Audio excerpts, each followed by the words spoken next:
we are coming with the data science with the Python.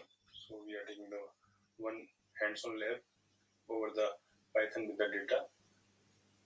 So now we read the CSV data from the GitHub URL to the Python and using the data science with the data frame.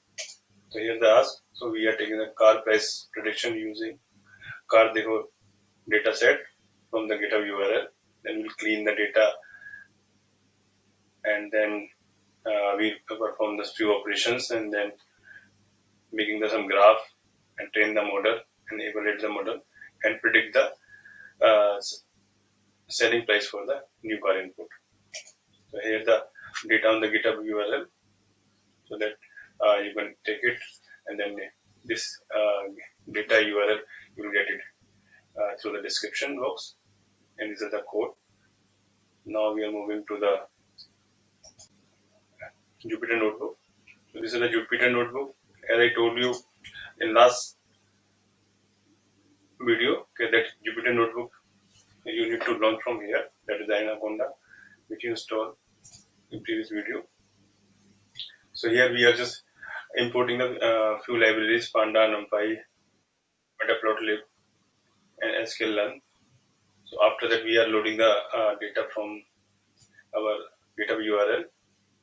Then we'll try to print the data. That data is loading successfully or not.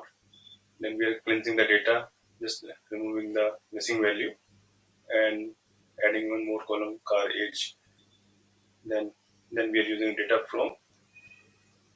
Then we are just histogram for the selling price. So like that, we are just plotting the data into the multiple charts. Then we train and test our model, and then train the model using the linear regression model we are using. So where we just train our model and test our model, then we evaluate, and now we predict the new car prices. That code you will get into the comment section through the URL. And here, this is the data, which has a car name, year, selling price, and then this chart we are plotting through that code. And my value prediction is coming 5.03 lakh that we are trying to build up. Thank you very much. We'll come back with new videos. So keep learning. Please like and subscribe our channel. Thank you very much.